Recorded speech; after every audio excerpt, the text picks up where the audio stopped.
হত্যাকাণ্ড হয়েছিল, কোন হত্যাকাণ্ডে পুলিশকে আসামি দিতে সাহস করে নাই। একমাত্র সাইদুজ্জামান কামাল, উনি নিজে যতগুলি পুলিশ উপস্থিত ছিলেন প্রত্যেকের নামে উনি মামলা দায়ের করেছেন। এতে বোঝা যায় যে উনি নয়ন হত্যার সুষ্ঠু বিচার। আমাদের ক্যাপ্টেন তাজ সাহেব, যাকে আমরা কাঠচোর এবং সঙ্গচোর বলে অভিহিত করি, সেই এবং তার আপন ভাগিনা যিনি রাজত্ব কায়েম করেছিল বাঞ্ছারামপুরের মাটিতে এবং প্রত্যেকটি কর্মকাণ্ডে সে উস্কানিদাতা ছিল, সেই দুইজনকেই খুব দ্রুত সময়ে আসামি হিসাবে নয়ন হত্যার মামলায় অন্তর্ভুক্ত করা হয়েছে এবং তাদেরকে অবশ্যই এই নয়ন হত্যার শাস্তি ভোগ করতে হবে ইনশাআল্লাহ।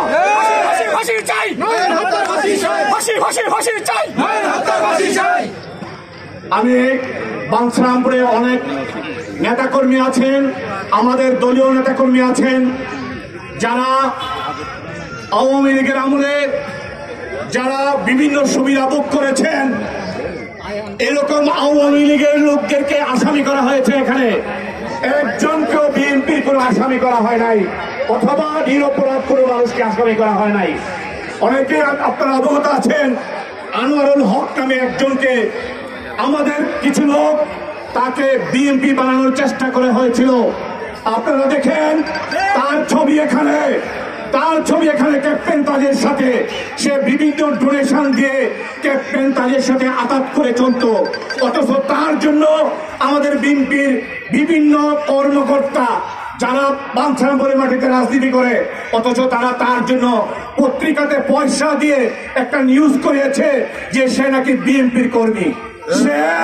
তাদেরকে তারা বিএনপির কর্মীকে আর আওয়ামী লীগের কর্মীকে তারা সেটাও জানে না, অথচ বাঞ্ছারামপুরের মাটিতে তারা এখানে বাঞ্ছারামপুরের বিএনপির প্রতিনিধিত্ব করতে আসছে।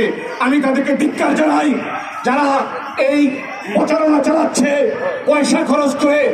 আপনারা বিএনপিকে ধোঁকা দিবেন না যে অযথা এই পয়সা খরচ করবেন না। এখন ডিজিটালের যুগ, মানুষের হাতে এখন সমস্ত প্রমাণ আছে। আমি আশা করব আপনারা ভবিষ্যতে কোন দুঃসাহসের পদক্ষেপ গ্রহণ করবেন না। নয়ন হত্যার বিচার অবশ্যই হবে এবং বাঞ্ছারামপুরের মাটিতে হবে।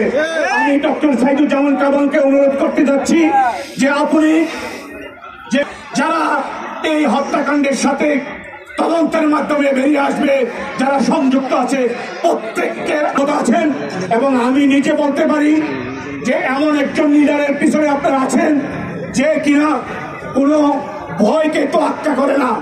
মানুষের মৃত্যু আসবে, এটাই স্বাভাবিক। যত ষড়যন্ত্রই করা হোক না কেন, ডক্টর সাইদুজ্জামান কামাল বিন্দুমাত্র পিছপা হবে না এই নয়ন হত্যার মামলা থেকে।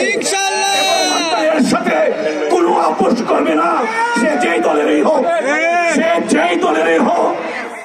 ডক্টর সাইদুজ্জামান কামাল কোন অন্যায়ের সাথে আপোষ করবে না, এটা আমি আপনাদেরকে আশ্বস্ত করতে পারছি যে অন্যায়ের পক্ষে এই সাইদুজ্জামান কামাল কখনো যাবে না।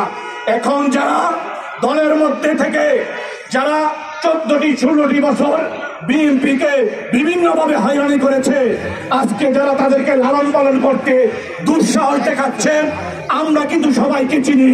এখানে যারা আছেন সবাইকে চিনি। যারা এই দুঃসাহস দেখাবেন, যারা 16 বছর কষ্ট করে